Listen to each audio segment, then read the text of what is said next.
evening, dear friends.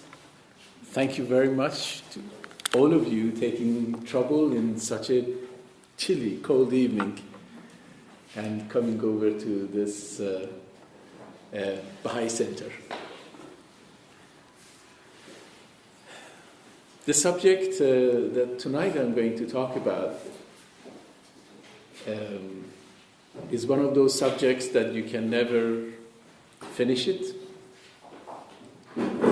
The subject is God, faith, and reason. And it's precisely because the Baha'i faith teaches that science and religion should go hand in hand. Therefore, before I start into the subject, I would give you a very brief introduction about the Baha'i faith, and then we will get to this topic. The Baha'i faith simply is the latest in a chain of messages from the Lord that has come to this humanity to make us into better people. That's simply put. And therefore, as such, we do believe in the reality, truth, of all the messages that had preceded the Baha'i faith. Every known religion. And religions that for quite some time mankind has forgotten about them. Because remember, the ability to read and write is fairly new to the humankind. It's probably something like 3,500, 4,000 years. And therefore, religions that over the life of mankind on this planet, which extends beyond hundreds of thousands of years, we really know very little about those religions. But this was to say that for a very good reason as Baha'is, we believe so.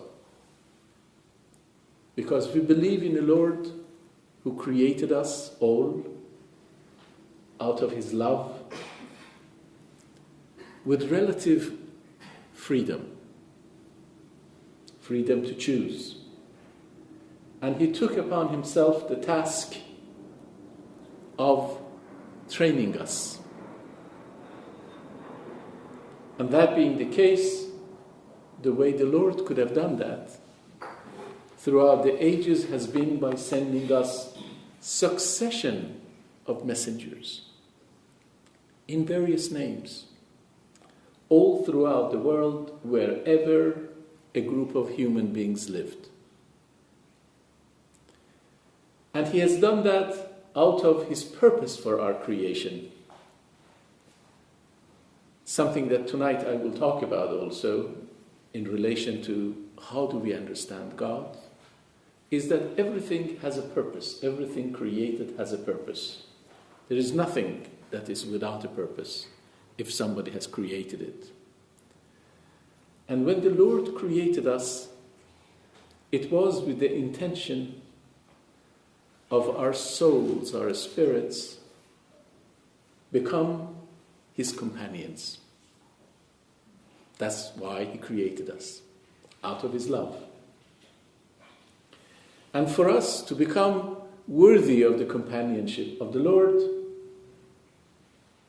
we have to move as far as we can from the world that we are created in, because our bodies come from the animal world, with the law of jungle, the law of survival of fittest, so that then we would transform into human souls by training, by education, by refinement, by culture, into people who love everybody else, who sacrifice for everybody else. They don't say, me first, but they put everybody else first.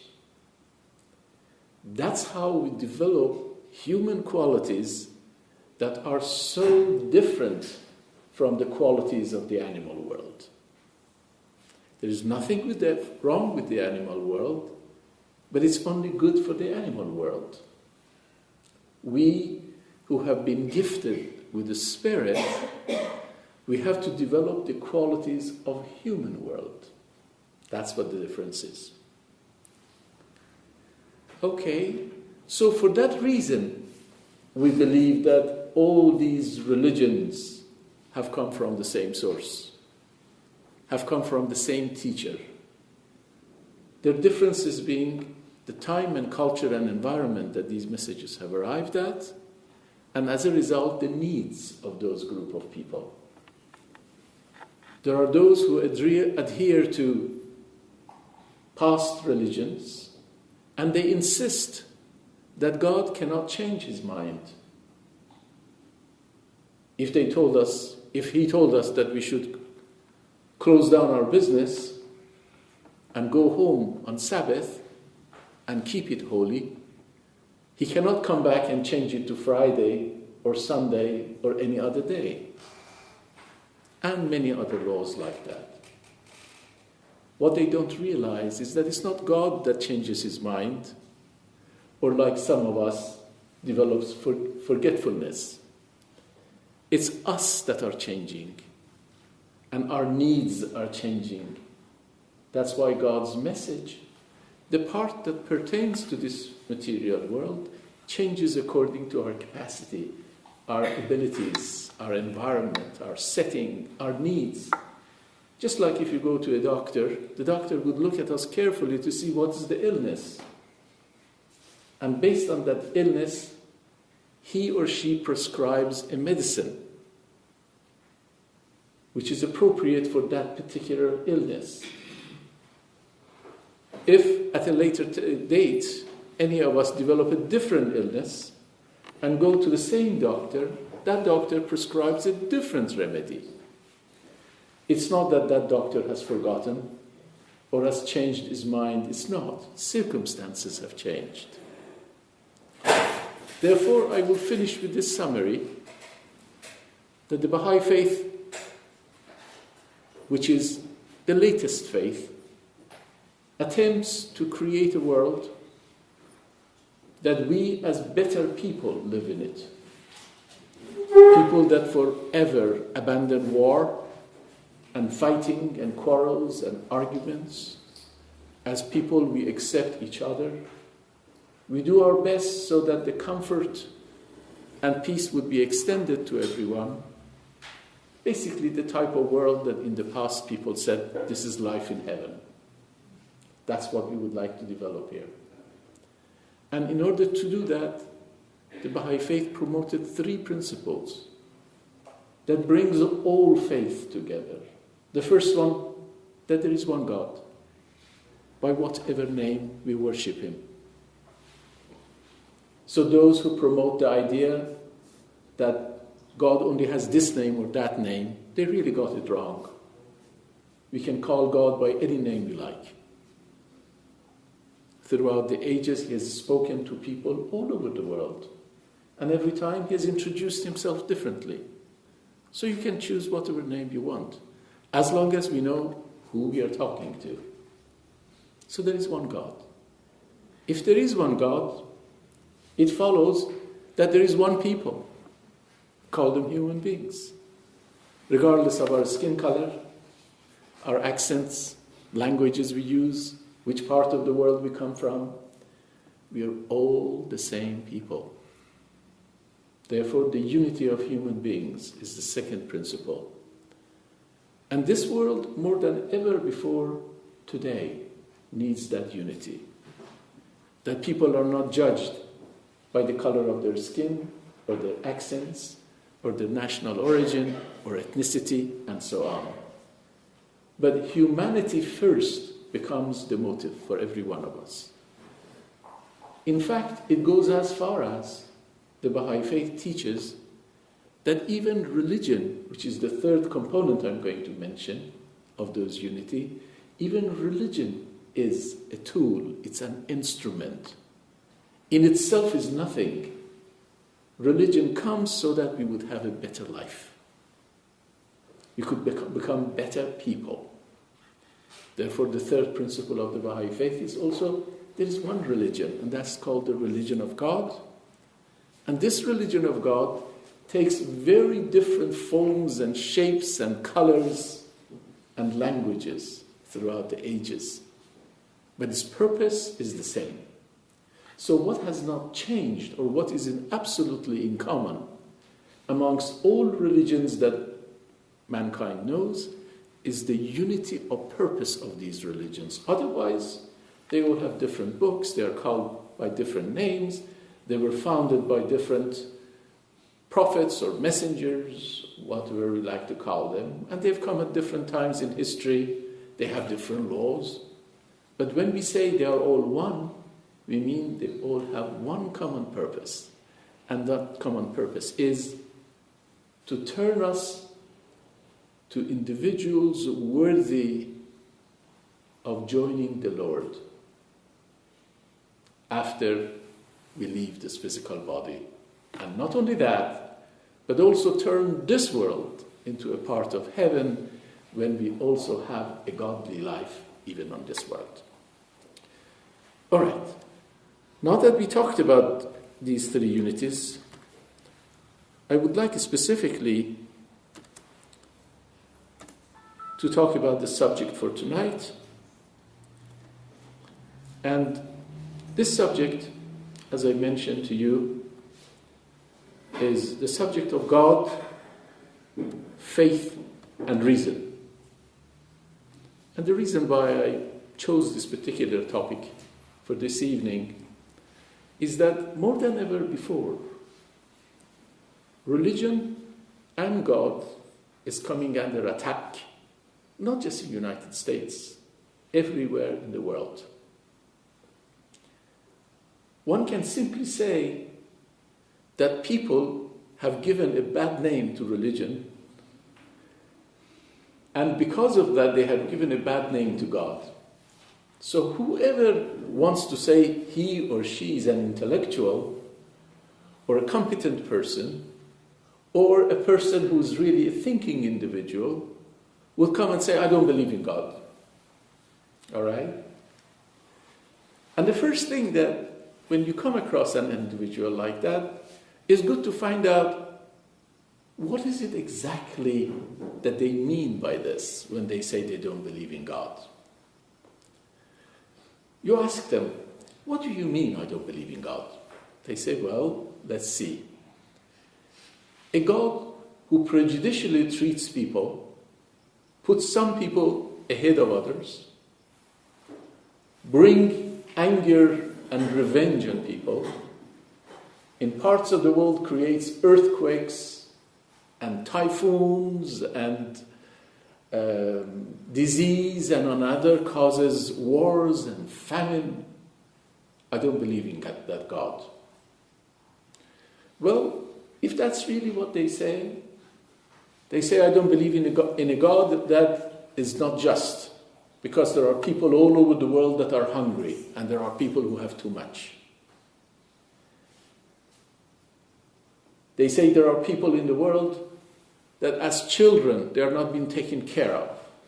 Adults who don't have enough, and so on. The first thing to answer is, actually, as Baha'is, we don't believe in such a God either. So if they think they are atheists because that's what the belief they have, I can instantly say that we are exactly the same. That's not a God that we can believe in either. Hence the subject for tonight. Exactly what is it when people fight God or argue against religion? What is it that they are saying? Which aspect of God they don't like or they don't believe in?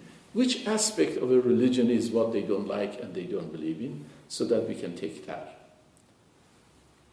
For those of you who would like references, for the talk I'm giving tonight, I have liberally taken from the work of a great friend, a Baha'i, who wrote an article that is called The New Atheism, a Baha'i Perspective in 2009. If you really like to read a scholarly article, that's the one. That will take probably a whole day here to be presented. So obviously I'm going to just pick some aspects of it, but I would like to give credit to this wonderful person who's a professor to talk about it. Okay. Historically, if you go back, since the 1800s, there has been 5 individuals, very distinguished individuals, who have talked about atheism. Atheism meaning not believing in theos, God, a deity. Okay? There are 5 individuals who really have excelled themselves in making an argument against God. First one of them, the German Feuerbach, who says God is a projection of human nature. Basically what he means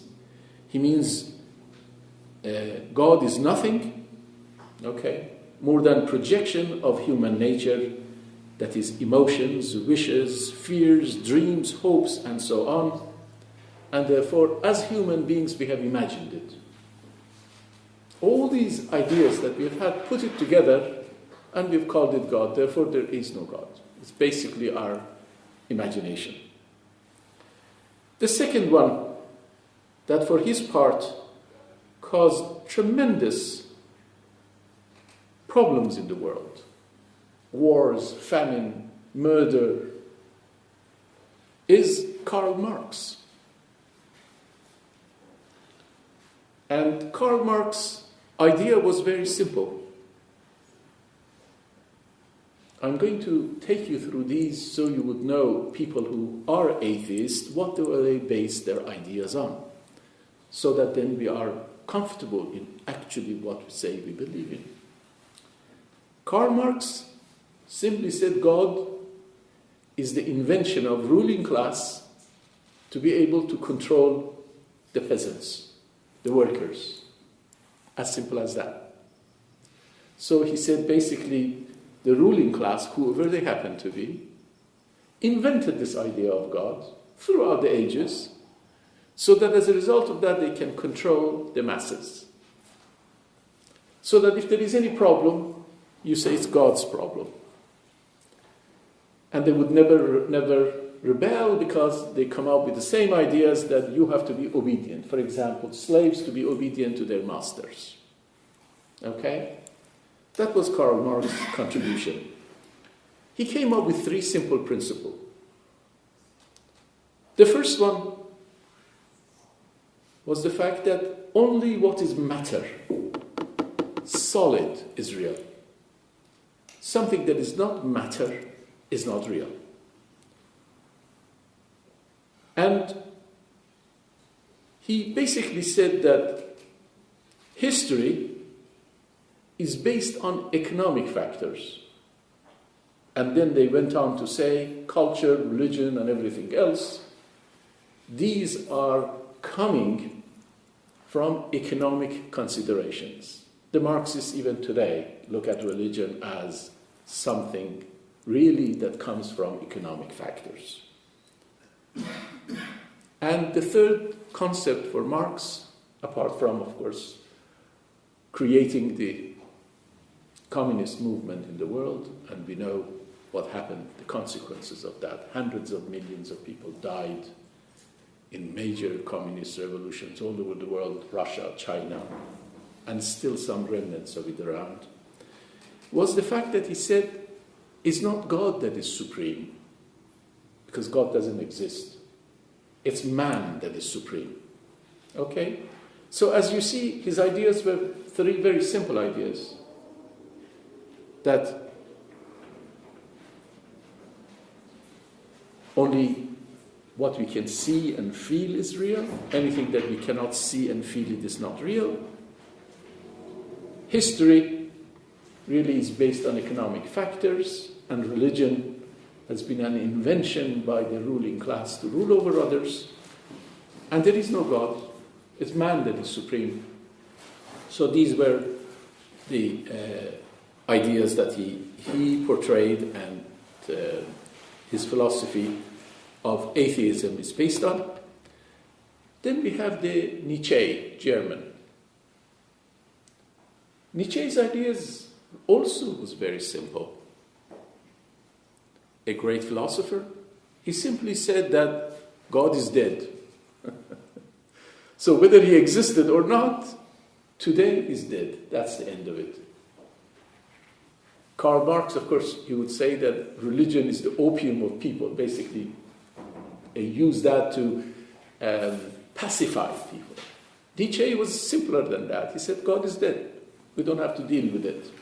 However, if you want to be true to him, he actually said, the God of our ideas are dead. Or all gods are dead, because people don't have one God. People have all kinds of ideas of God. And in some ways, probably we could sympathize with that. And I started my talk today by saying that if you ask an atheist what type of God he doesn't believe in, and he would describe the properties, the qualities of that God, of course, as a Baha'i, I don't believe in that God either. So we can forgive Nietzsche for saying what he has said, because you cannot really argue with that. And then we have Freud, German again, and his idea was even simpler than all of them put together. And these are the greatest minds that we have who promoted the idea of atheism. He just simply said God is an illusion of humankind's childhood. Meaning that when we were really very primitive early days, we would have fear of darkness, we would have fear of volcanoes, fear of seas when they were turbulent, typhoons, and things like that.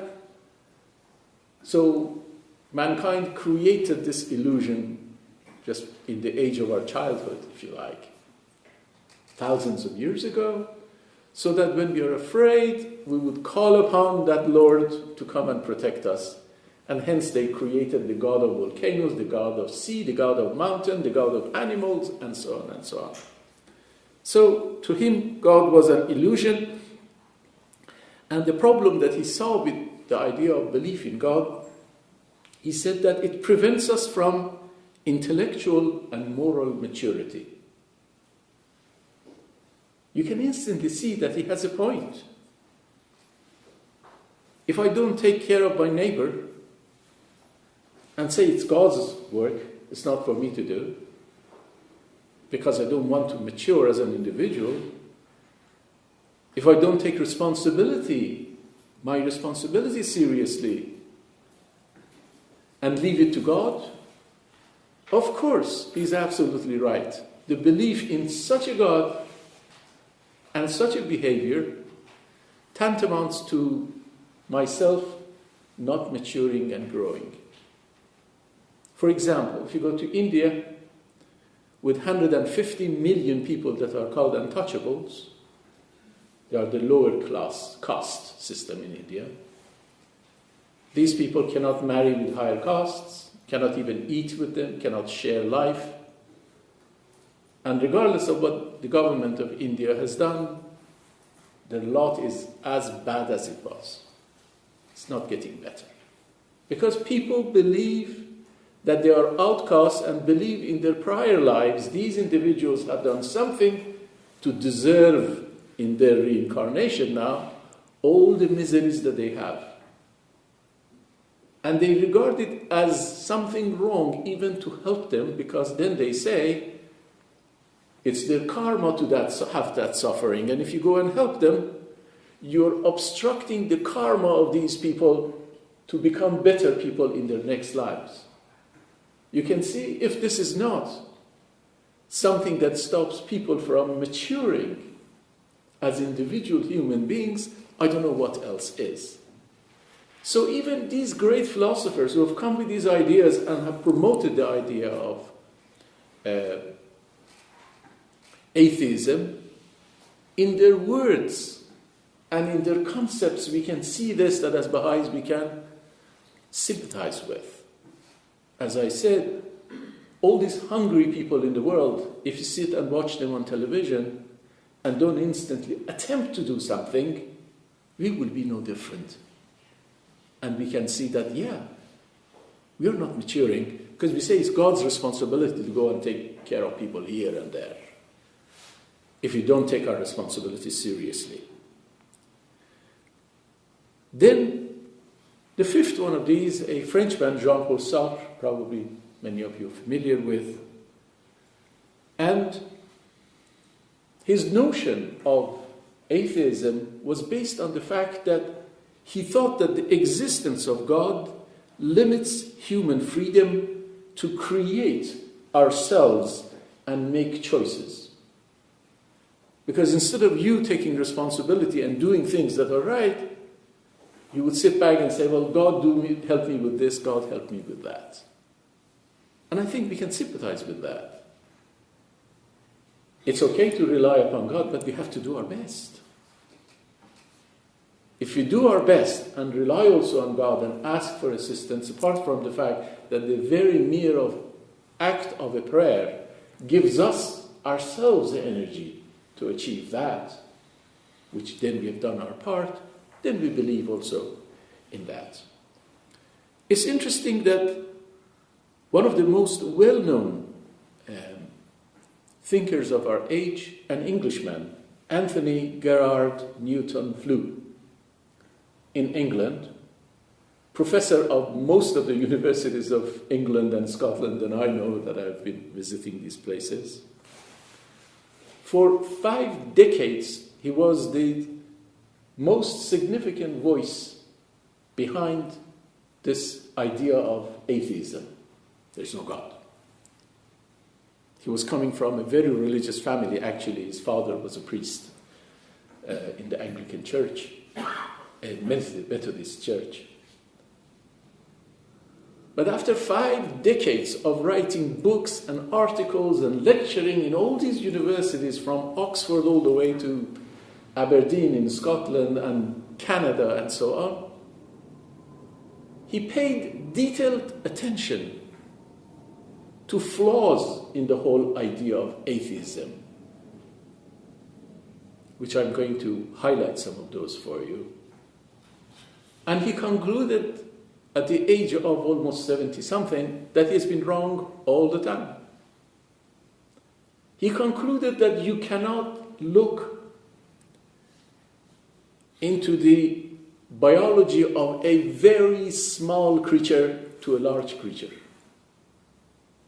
in this universe, the way everything works together, the biology of a single cell to the biology of a giant animal, and not to be amazed by the incredible aspects of what he called it intelligent design that's gone into it. He said, at this old age, I cannot believe that, as I said, the solid materials, because the foundation of the atheists is that they say beyond this world of matter, there is nothing else. Nothing beyond this world of solid matter exists. And then he says, I cannot fathom how chemical substances can come together to develop life. And that life becomes more and more and more sophisticated as we see. He says life has to be something from outside the matter has been given to it. The matter on its own cannot develop life. Just like simply saying electricity is around, and the light bulbs are never going to lit unless we actually go and throw the switch to give it that juice that it needs to be illumined. Okay? And many of our thinkers, like Albert Einstein, similarly looked at the world. And they couldn't believe the notion that there is no God. But some of them went as far as saying, okay, I call myself an agnostic, which basically is the person that has no proof that God exists but cannot deny it. At least these guys are a lot more honest about it than those who say, I have proof it doesn't exist, and when you ask for proof, there's nothing there. There has been this debate whether this God is a personal God or is a pantheistic God. Because there are those who believed and came to think that God is part of the nature itself, is not separate from it. That is called a pantheistic form of belief in God. And there are those that believe in a personal God. Great religions have taught a personal God. For example, for a Baha'i, God is a personal entity that we think about. Okay? Now, I'm going to take you through what has been happening in the past maybe 40, 50 years. And that's a new version of atheism as it started in the world. So the atheism in the past basically said, there is no God. Okay, there is no God. And as a Baha'i, you have no argument with them. They don't believe one. Very good, that's fine. If they ask you if you believe in one, you say yes. And if they ask you for evidence, you would enter into the discussion of it. We will do some of it tonight. But there is a new brand of atheists that they are very different than the atheists of the past. And this is called eventually New Atheism, which is a new brand, extremely aggressive group of individuals. And many of their ideas and their expressions practically started after September 11. Okay? These are groups of people like Sam Harris in 2004 wrote the book The End of Faith in his idea. Or Christopher Hitchens wrote God is not great, which is a reaction to the cry of Muslims that say God is great. He wrote God is not great, and of course the God for him is a small g, not capital G. Or Richard Dawkins, who wrote The God Delusion, meaning getting rid of it, throwing it away. Or Daniel Dennett, who wrote the book Breaking the Spell. I mentioned these few books to you, not that I'm asking you to go and read these. These are extremely hard reading materials, but if you want simpler versions of them, do exist on Wikipedia, for example, that you could go and read. Rather than reading a 500 book, go and read something closer to maybe 20 pages. That gives you a good gist of what these individuals say. But I want to specify some of the characteristics of these very aggressive individuals that nowadays on radio and television and the media you see them attacking religion. The first aspect of these atheists is the fact that they have a commitment to explicit, strong, and dogmatic belief that only rational choice for modern man is atheism. In other words, if you go and say, yes, I do have a faith, as far as they're concerned, you are a very irrational person, because they say rationalism means you should not believe in God. The other aspect of it is that they are adamant in rejecting something beyond this material world, such as a super sensible being called God or any other name that you would like to have them. They actually do have a very militant agenda. And they oppose all forms of religion, and they go beyond that. Actually, they believe that religion has no place in the life of modern world. And they go as far as declaring that religion is a criminal act. And what do they base it on? They base it on the behavior of the Muslims and Christians and Jews and all other religionists throughout the ages and what they have done.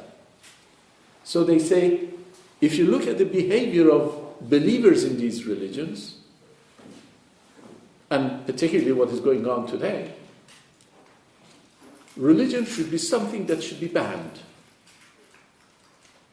And religious freedom, as far as they are concerned, is a notion that should have no place in modern vocabulary. These are the type of problems that we see. It's a very militant agenda. And also they go as far as saying science is self-sufficient to us.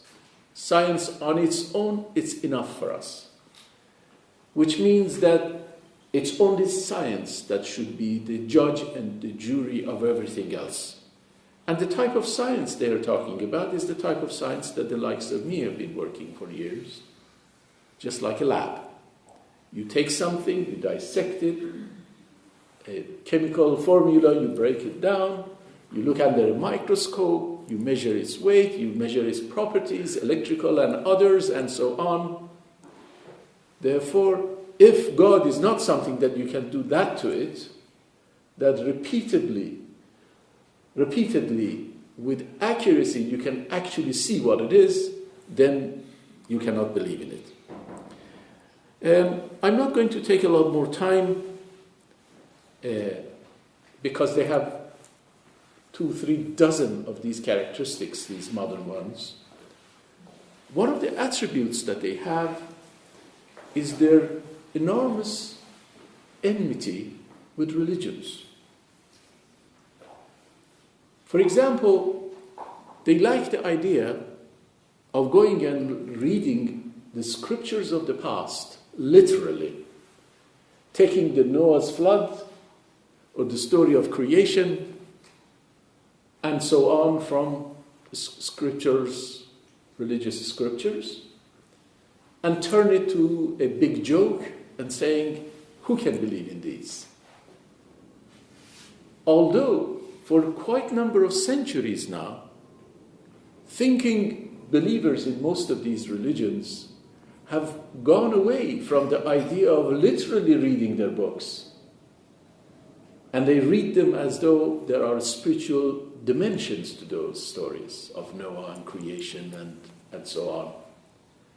But these new atheists, apparently their knowledge of religion is so limited that they do not know that in many religions people do not read these scriptures literally anymore. And that's what they emphasize on. So, in summary, the atheists would like to denounce religious tolerance while we live in a world that because of all the intolerance that there is, we have to seek out and we have to create greater and greater empathy and sympathy amongst the world, people of the world. But through their approach, it's just going the opposite way. They positively reject the freedom of religion, and it's very interesting.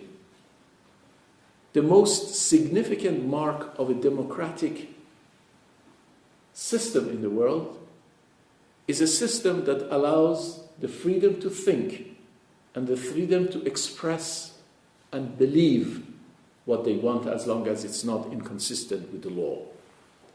And yet, these individuals assert that religious freedom is something that is ended, should be ended. They go as far as saying religion is like child abuse. Yes. Or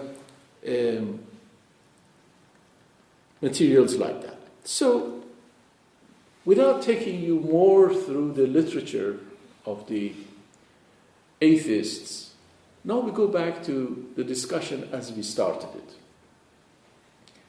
The purpose of reviewing these with you was to say that just for the fact that they appear on television and on radio and they publish articles, it does not really mean that there is very much substance to what they say.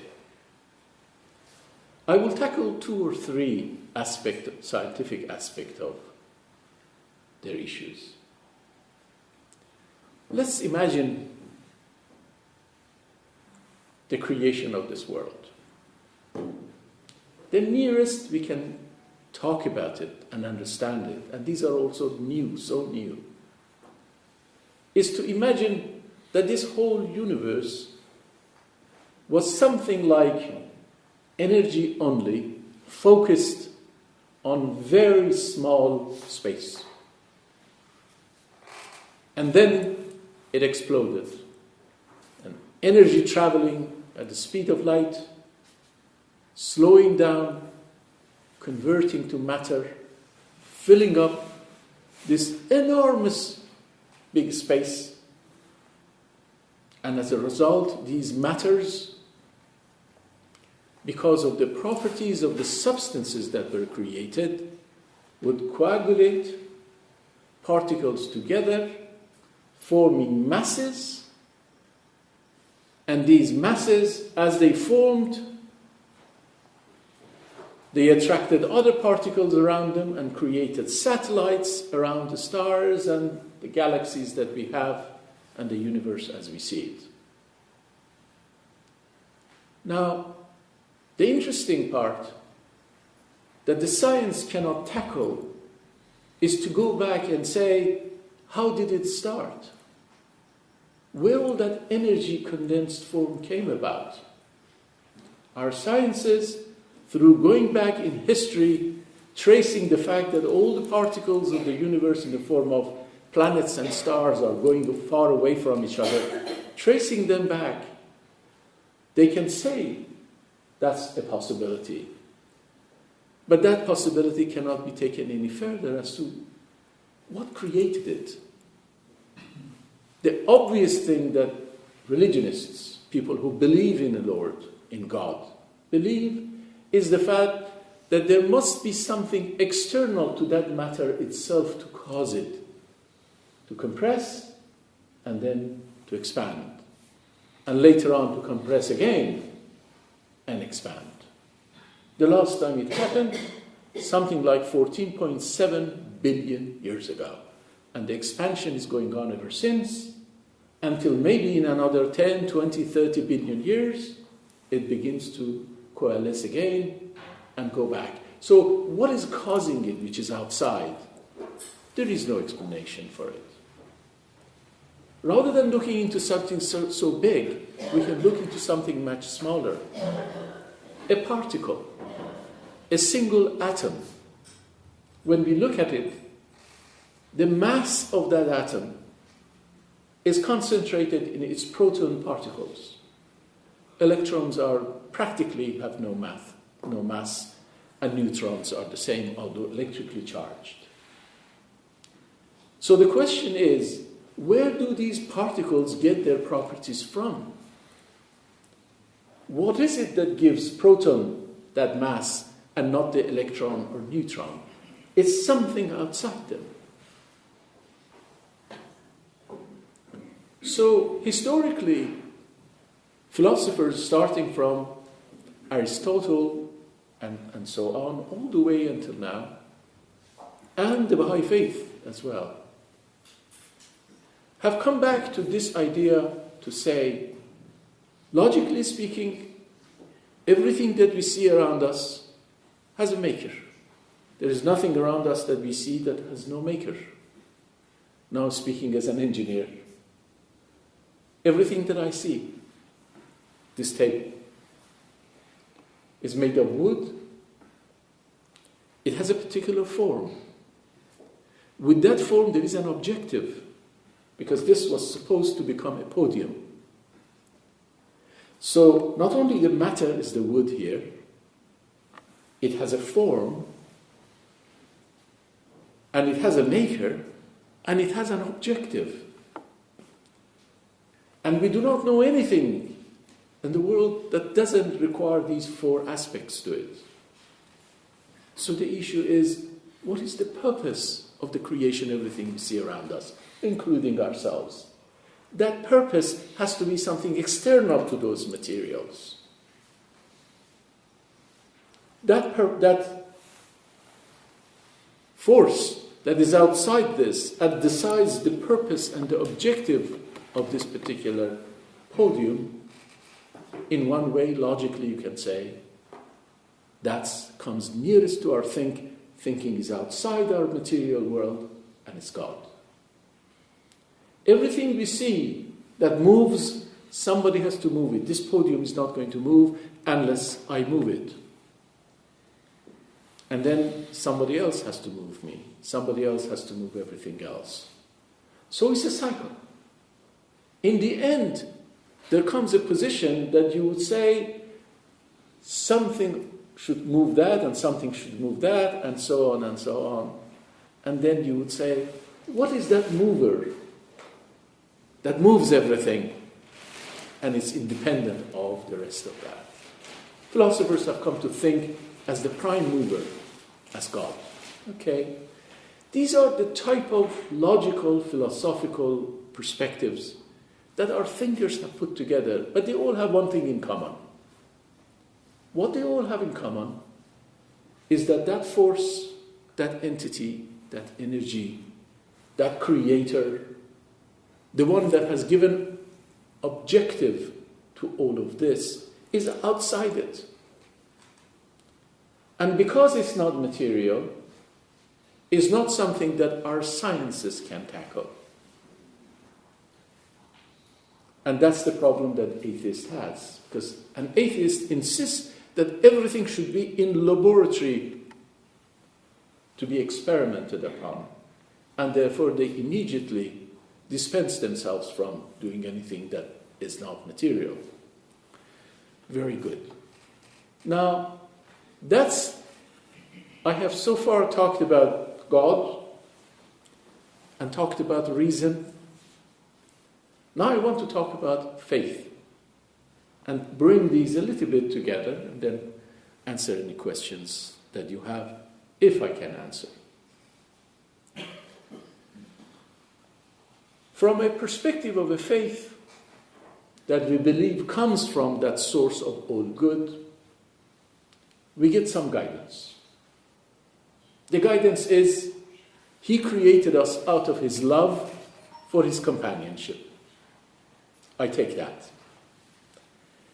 And then with my reason, I examine every other aspect of it.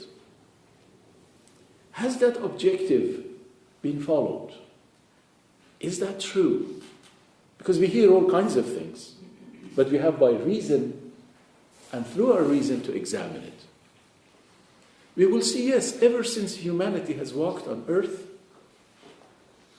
regularly, all parts of humanity, regardless of where they were and who they were the recipients of that Lord's guidance.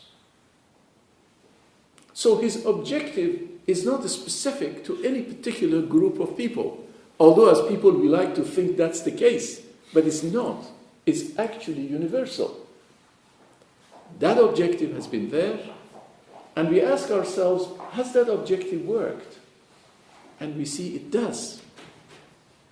If we just think of ourselves 2,000 years ago, 1,000 years ago, 200 years ago, 10 years ago, we see how humanity is moving on. It's true that we are doing lots of horrible things as well. But as humanity, we have moved a long way. Since the time of Karl Marx and the onset of Marxism or communism, literally 100 million people were killed through the process of those operations of those philosophies. Now, if 100 people die somewhere, the whole humanity is open arms about it. We detest wars. And as humanity, we have to do a lot, but we are all doing something to try to alleviate it. Just look at the number of organizations formed to help the children, to help the mothers, to help the refugees, to feed the hungry. These are all positive, if you like, outcome of the guidance that has come through that divine creator. But the interesting part is this. As part of that logic of creation, he told us that he has created us with free will so that we can choose what we want to do. Relative free will. And that means things that we do wrong are because we choose them so. Therefore, human history is a record of the rebellion of us from a teacher who has given us a blueprint of saying, do this. And he has assured us that there is a general trend that he has set in motion. But within that trend, we have a great deal of latitude to move. The Baha'i faith, for example, teaches that the destiny of human race that God has set for us is the unification of human race in a single world, total disarmament, and so on. You know all about it. But in order to achieve that, we had to go through First World War, Second World War, hundreds of wars since then, experimenting with every possible alternative until we find there is no alternative. We invented nuclear weapons. Thanks God, only been used twice in anger. Until we realized the whole earth could be blown up. So we're now trying to get rid of it. But 150 years earlier, Baha'u'llah came with the teaching of total disarmament. You see that?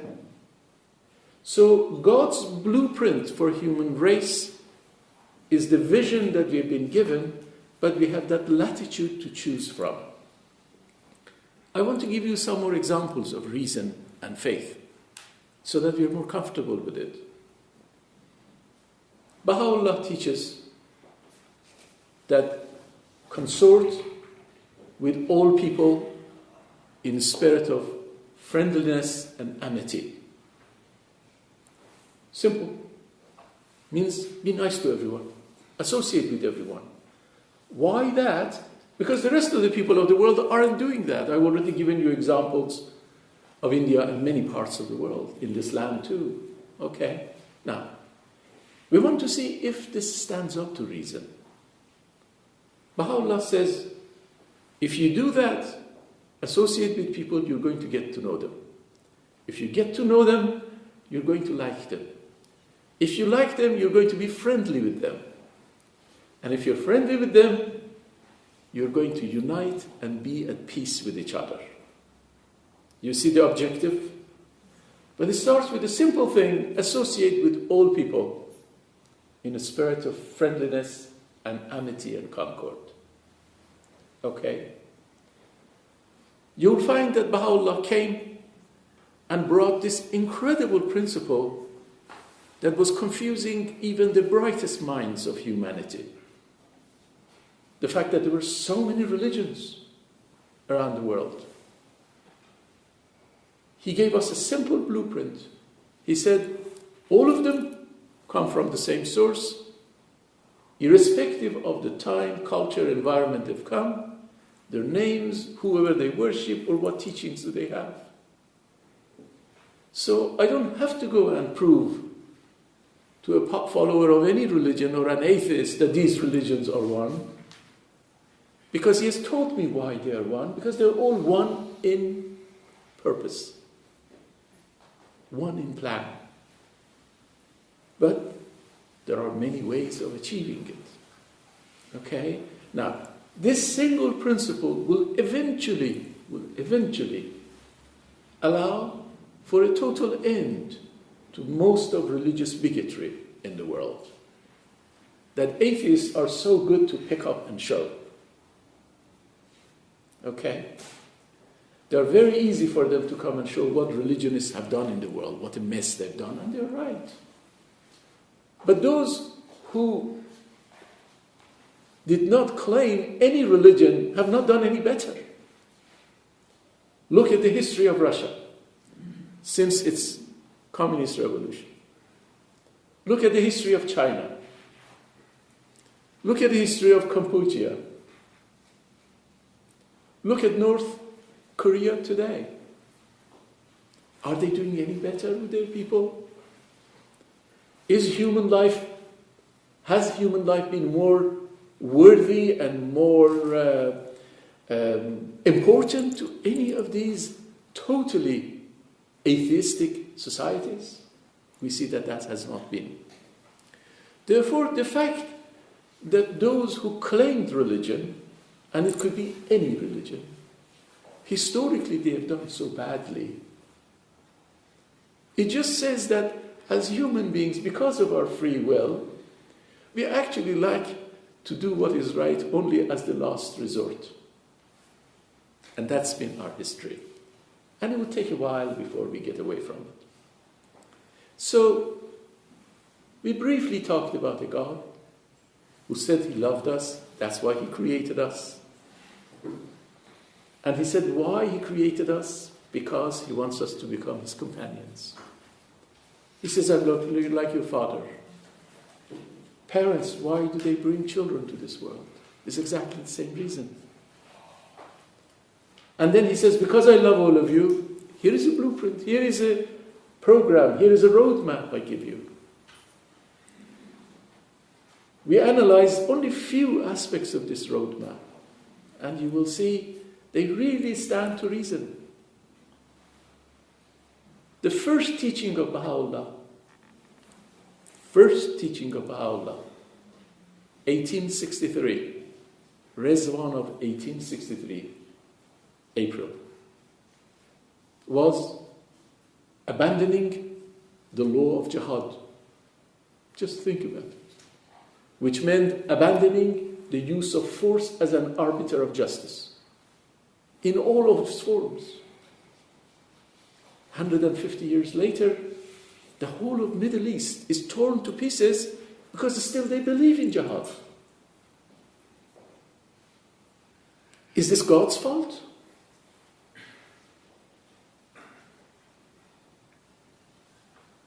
$150 ago, Baha'u'llah stated that all religions come from the same source and religion should be something that you investigate, understand, then you follow.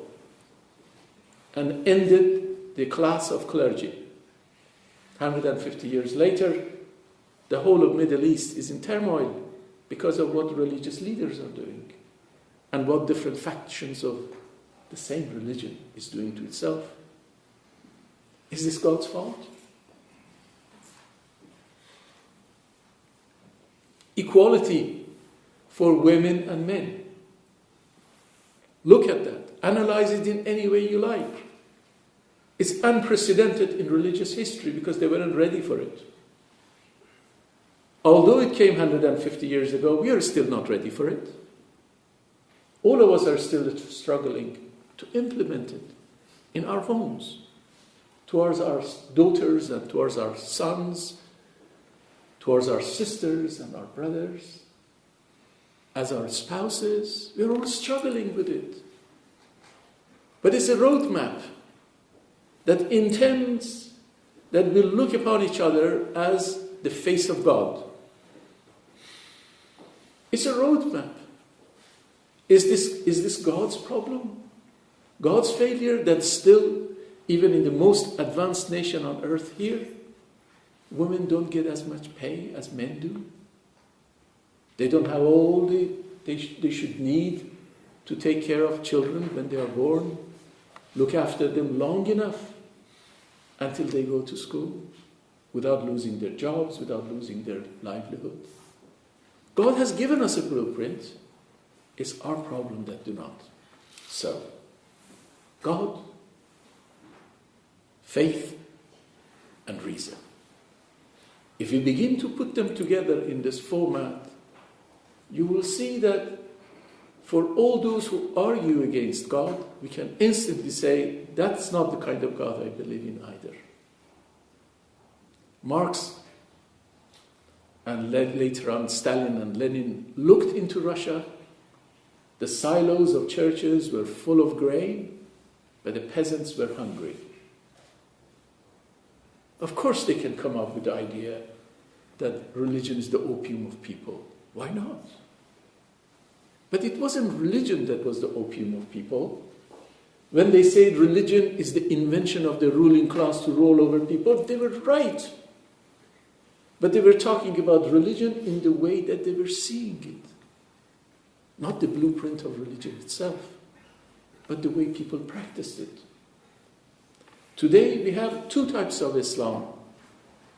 One type, aggressive, devastating, destroying each other, killing everyone, as though they're like vicious animals fighting each other. And another face of Islam, these are ordinary people who live an ordinary life. They love their neighbors, they love their children, they work together. So the question is, which one is Islam? So we have to separate these from each other. Dear friends, I spoke long enough. I'll be happy to answer or attempt to answer any questions you may have relating to what I said. Okay. Thank you. Sure. Thanks. Starting from the front and then we'll come back. Yes, ma'am. I'm wondering, based on what you said, it seems like it's our free will that's taking us on the wrong way. Because we are choosing, we're deciding not to follow the blueprint. Could you expand on that? Sure. I mentioned that God has created us with a relative free will. We have a relative degree of freedom. As I said, for example, the Baha'i faith tells us that God has chartered a path that eventually humanity will unite. We're forced to go there. But between here and there are lots of stops. And as people, depending on where we are, what culture we come from, what backgrounds we have, to what degree of refinement as human beings we have reached, we could take lots of missteps. But eventually we get there. The sooner we get there, the better. But apparently, we would like to experiment with everything else before we get there. That's really what I meant. Yes. But the more refined, cultured, civilized, in tune with the spirit of faith that we become, the shorter would be our path to get there. And remember, I'm not talking about one person, I'm talking about as a whole society. Because it takes 10% of a society to really spoil it for everybody else. So as a society, we have to grow together. Thank you. Next question? Yes, sir. If we are Baha'is, we believe in the words of Baha'u'llah, who we believe was sent by God. Yes. The Baha'i faith teaches that it is impossible for us to know God, for us to Yes. place God in any one of our minds cannot contain. You're right. So what has been the response of these erudite thinkers that you mentioned Yes. regarding the fact that God is unknown? Well, the fact that they have said nothing that in lab I can experiment with in a laboratory I'm going to accept, that's their premise. Because they are purely materialist. Okay? Anything that is matter, they can take into account. Things that are beyond matter, they say we have no instrument to talk about it, and they have chosen, instead of saying, well, we don't know about it, they have chosen to say, we don't believe in it. Okay? The interesting part is that in the Book of Certitude of Baha'u'llah, he actually touches on this subject very deeply. He states that that essence of essences, that noble, that we have no way of even contemplating him, because it's way beyond this universe that we are just a speck on it. He says, we have no way of communicating with him. We have no way to comprehend him. Comprehend basically means this. If I can put my arms around something, I can then analyze it, understand it. We cannot do that with God. Firstly, it's not material. Secondly, it's beyond our limited brain and mind. Then Baha'u'llah says, for that reason, he communicates his message to us through individuals who look like us. These are these messengers, which in the Baha'i faith we refer to them as manifestations of God, meaning they manifest names and attributes of God. So for us, the only way that we can have some knowledge about that source of all good is through what these manifestations reflect on us. Okay? So people who say, well, I do not know such a God, I say, yes, I do not know such a God either, but through the works of these messengers, I have come through the kind of reasoning that I mentioned to you, reason and faith and teachings, to come to believe in it. They can believe in it, but they have chosen to say that nothing that is not material they are going to believe in. That's basically the difference between atheists and agnostics. But isn't there a difference between knowledge and communication? For instance, can we speak to God? Are we encouraged to pray to God? Yes. Are we encouraged to listen to God speaking to us? Yes. But that doesn't mean that we know who God is. That's correct. We are never going to know him, but we know of his intent for us. We know of his plan for us. We know of his program for us. We know of his love for us. All we know. These are all things we know. But we cannot know him. The highest aspiration of us can reach is what manifestations tell us. Thank you. All right. Yes, sir. Yes, Mr. Judge. I just want to ask, KKK is against Christianity, or they are atheism of God and any religion, and how long they are insist, and who they actually believe and follow. Who are you talking about? KKK. KKK. Thank you. KKK is just a group that believe in racial superiority. It always existed. Europe was full of it before, just like Third Reich that believed in superiority of the German race, Aryan race. Now, of course, those type of movements have been defeated. This was the American version of it here, that they believed in the superiority of the white race. And anybody that wasn't white and wasn't of a particular creed of faith that they believed in, they would go and antagonize them, even kill them, put them on fire, and so on. And there are still people who have remnants of those thoughts and ideas. And it's a free country. They can have that thought as long as they don't do anything about it. Because then the action they are responsible for. If they go and now, for example, put a church on fire because this church is not the church that they approve of, then if they are caught, they would be prosecuted. But the mere belief that only the white churches are the right churches, that you will not prosecute them for that thought. Thought is free. Action should be according to the laws of the land. How long they exist? Oh, they have been ever.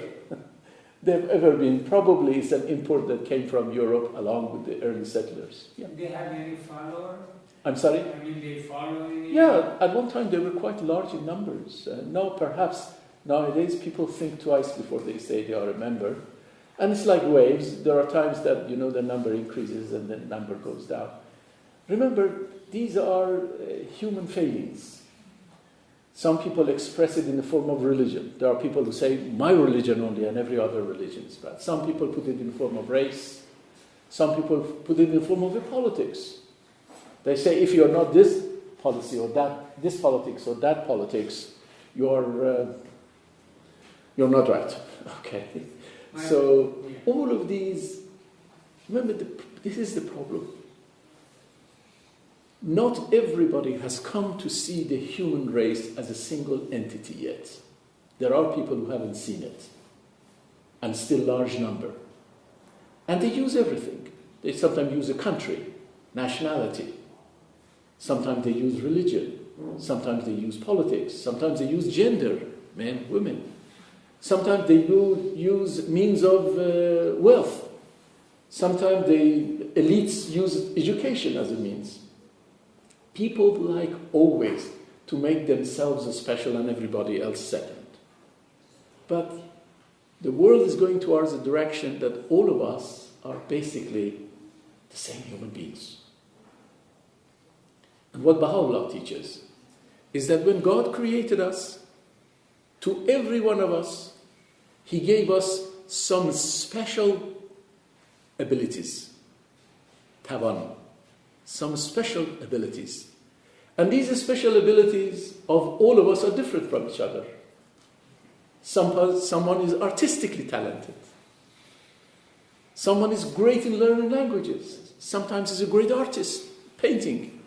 Sometimes has an ear for music. Sometimes from early childhood is a superior mathematician. Someone is artisan, okay? And Baha'u'llah then tells us we should not look at the limits of what God has given us. We have to just try to fulfill that. If you're good with math, become the greatest mathematician there is. If you're great in service, become the greatest service person on earth that there can be. If you're a painter, become the best painter. That's the criteria we are asked to do. Therefore, the differences are the natural part of the creation. But there is no superiority. You do not compare someone who's a great mathematician with an artist, with an engineer, and so on. They shouldn't be compared. Those are qualities that the Lord has given us. We have to just fulfill that within ourselves. Okay? You're welcome. Yes, sir? Why do you think that God has made it this difficult for the human being to go through all these calamities, wars, death, in order to learn? Why doesn't He make it simpler, easier? And we could have got here the same way without all this misery. See, this is one of the arguments that atheists use to claim that there is no God. If there was a God, He would have created a highway that all of us would have gone through rather than all these. Actually, it has nothing to do with God. As I said, He has created us with a blueprint. He has also given us a free will. And what we do with it is what we do. Every one of us, therefore, is responsible for it. Because if that wasn't the case, the responsibility would have meant nothing. You see, a teacher comes in a classroom and spends an hour or two writing formulas, equations, and so on. It's up to those that are sitting there what to do with it and how much to learn, but there will be a test. The test of humanity is that we are bringing so much disaster upon ourselves. As I said in one of those early thinkers that I said, he said, well, God is the invention of our childhood as a human race. Because we made God responsible for drought, God responsible for famine, God responsible for disease, God responsible for wars, God responsible for earthquakes, and so on. And you and I don't believe in that. God has nothing to do with it. If we go and build our homes on San Andreas Fault, and the earthquakes beyond whatever our home is built on, is designed for, happens, is that God? If we build our homes in a place that doesn't have water and is drying up, and fires is going to catch everywhere, and we are not prepared to invest to get the sea converted to fresh water to at least water our plants, and fire catches everywhere, is that God's fault? We have collected, 10 million, 15 million, I don't know how many in this area, without this area having water of its own. Is this God's fault? So every one of these things, if you really analyze it and get to the bottom of it, we'll find that the responsibility lies with us. It's really not God. Yes, sir. I'm sorry, you didn't finish. Please finish. This brings me to my next question. Sure. So what you say, I agree totally. So that means that God give us the blueprint and then say goodbye. No. Or just watch and No. see what we do. Remember I talked about relative freedom? Abdul Baha explains it this way. He says there is a wind coming from south to north. That's the direction the wind is going. And you and I are sitting in our small sailing boats. Okay? If you wanted easy, we could do straight sailing north. But if you want to take digressions, okay, within a limit we can move to right and left. But in the end we cannot go back. That's the direction. So no, God has not left us completely to ourselves, hasn't said goodbye. He's with us every day. Through us, for example, He's created instruments, and these instruments are the institutions that constantly remind us of what we should do.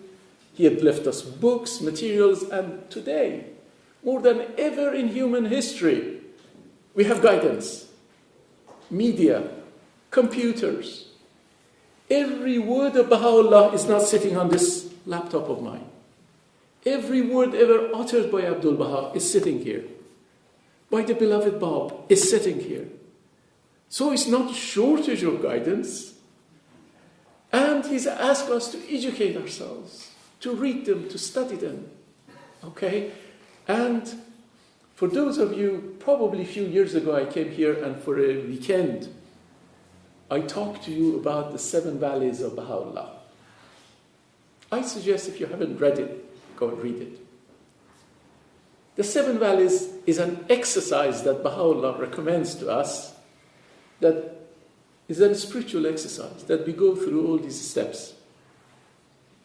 The valley of search and the valley of knowledge and love and unity and so on. At the end, what we get to is a valley that is called the valley of nothingness.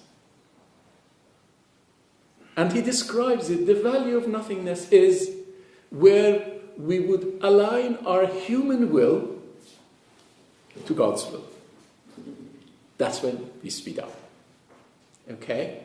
Now, we know we have to take care of people of our city. If you don't, what happens? There will be people who are poor, and people who are poor one day are going to have enough and get fed up and rise up in the streets and break all the windows and take whatever they want. Then we cannot sit back and say, well, we didn't do it. It wasn't my fault. Yes, it is our fault.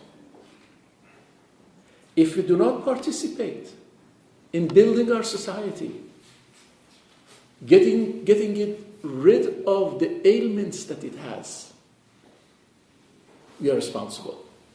So God's will today means, according to Baha'u'llah, that we have to involve ourselves in whatever is the best of the human race. It's whatever is good for the human race. We have to involve ourselves in the affairs of our society and do our best to make it better. Whether it's the school board, or whether it's our hospitals, or whether it's places that the homeless are kept, or whether it is the playground of our children, wherever it is. We should not concern ourselves with the affairs of ourselves only. We have to concern ourselves with the affairs of everybody else. So, truly God hasn't left us to ourselves. But in the end, if we don't follow what He's asking us, He will force us there. You know, Baha'u'llah came with a message of the need for the formation of a global organization to maintain peace. We didn't listen. We went through First World War, 150 million people died, something like that. We didn't learn. We went through the Second World War. Of course, after the first, we made the League of Nations. Wasn't good enough. As Americans, we didn't even join it. We went through the Second World War. Okay, we built the United Nations, but are we supporting it enough? Amongst us, who's a member of the United Nations associations? And yet, in human history, there has never been anything like it. How many of us know most of the items of the International Charter of Human Rights. How many of us know it? How many of us teach it? Which school do we know that this is taught? You see? So we are not fulfilling our part. And therefore we are going to have all those things that you said. Wars and famine and struggle, political upheavals, and so on, until we're eventually forced into that route. We better do it willingly by aligning our will to God's will. Otherwise, we have consequences. Yes, sir. I'd just like to comment on this first Please. question. And that is that Abdul speaks about tests and difficulties, and that none of us are exempt.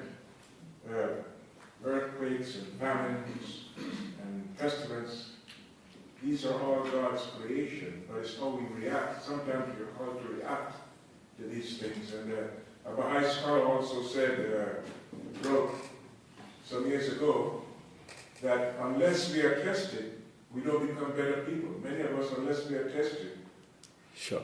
we don't become better. Let me just explain that a little bit. I'll put it differently. Famine comes when drought comes. Drought is coming more and more because we are turning this earth completely climate changed. Okay? It's not God that is doing it, we are doing it. And when we do that, problems come. But what Abdul Baha'i says, okay, when problems comes, it will test us to our very core, and that's what makes us into better people. It's not that God sends us famine. No, God doesn't send us famine. Those are not God's doing. And the difficulty we have with the atheists is that they will go and say those things, and that's the type of God that they are fighting, and they have every right. No, God doesn't send us pestilence. Pestilence comes as a result of us not looking after the environment properly. We have now the means of eradicating most disease, but we are not doing that. Why aren't we doing that? Because many people in many parts of the world don't matter to us until suddenly it begins to hit home. Okay? So, yes, all these issues happen for reasons sometimes natural. Earthquake is a natural thing. If you want, one day I will come and give you a lecture on what is going on with the tectonic movements, and that's part of my geology, tectonic movements that causes earthquakes. It's not God's doing, but now we're clever, we know about it. So, if you go and enhance those earthquakes by, for example, pumping water near those faults, of course we're going to exacerbate it. If you go and build buildings that are inappropriate to be in that place, of course we're going to suffer. Anyway, we will get these things as a test, and we will come better out of it. But it's really not what God